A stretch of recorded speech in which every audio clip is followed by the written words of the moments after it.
Bonjour mes chers élèves. Aujourd'hui, nous allons voir une nouvelle leçon d'orthographe. Accorder l'adjectif qualificatif. Partie 2. Comment on accorde l'adjectif qualificatif? Avant de commencer la leçon, nous allons voir un petit rappel concernant la leçon précédente. Dans la leçon précédente, nous avons appris à contrôler l'accord de l'adjectif qualificatif avec le nom qu'il précise, en se posant la question masculin ou féminin.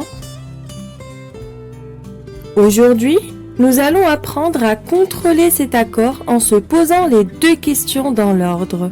Masculin ou féminin? Singulier ou pluriel?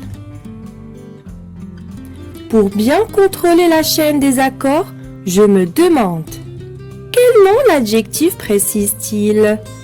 Est-il masculin ou féminin? Au singulier ou au pluriel? Nous allons voir des exemples. Un chemin étroit. Avant d'accorder l'adjectif, nous allons vérifier le genre et le nombre du groupe nominal. Un chemin, c'est masculin singulier. Alors, étroit va aussi se mettre au masculin singulier. Donc, ça sera un chemin étroit. Voyons un autre exemple. Des chemins étroits. Là, nous avons un groupe nominal au masculin pluriel.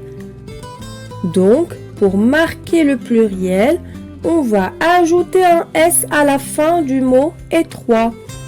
Nous allons obtenir des chemins étroits avec S à la fin de l'adjectif. Nous allons voir maintenant un autre exemple. Une route étroite. Là, le groupe nominal est féminin singulier. Donc, étroit va s'accorder avec le groupe nominal et on va lui ajouter le E du féminin. Nous allons obtenir une route étroite. On va voir un dernier exemple.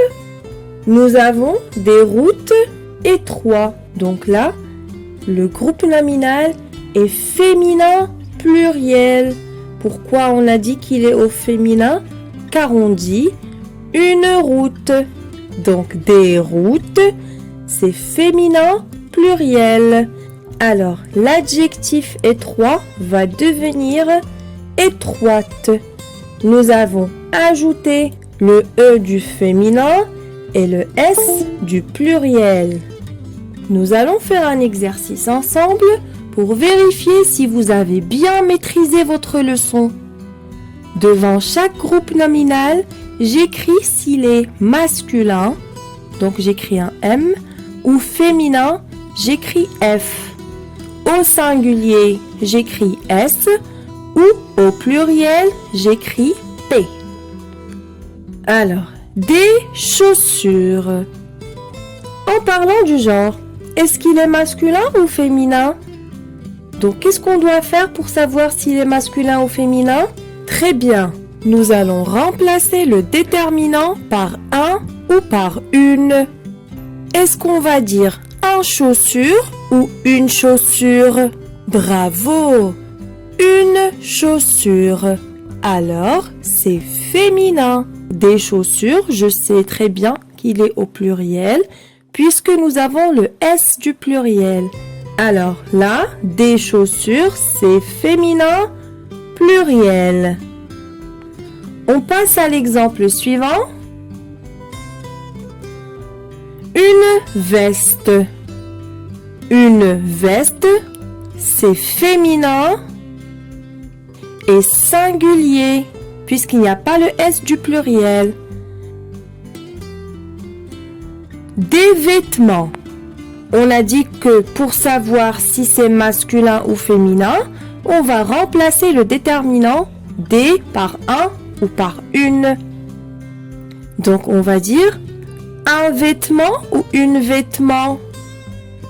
Très bien, on dit un vêtement. Donc c'est masculin Et puisque nous avons le S du pluriel, nous allons dire masculin pluriel.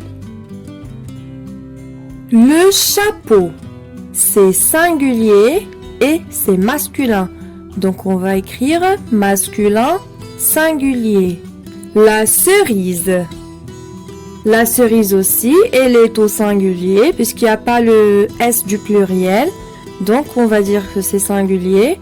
Et c'est féminin parce que nous avons le déterminant la. Donc féminin singulier. Des gâteaux. Des gâteaux. Alors pour savoir si c'est masculin ou féminin, nous allons remplacer le déterminant des par un ou par une. Est-ce qu'on dit un gâteau ou une gâteau? Très bien, on dit un gâteau. Donc c'est masculin. Et puisque nous avons le S et le X du pluriel, nous allons écrire masculin pluriel. Une girafe. Bien, c'est féminin singulier.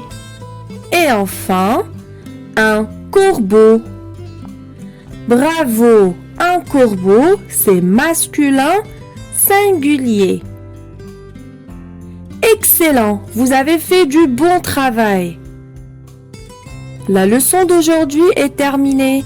Je vous donne rendez-vous pour une prochaine leçon. À très bientôt.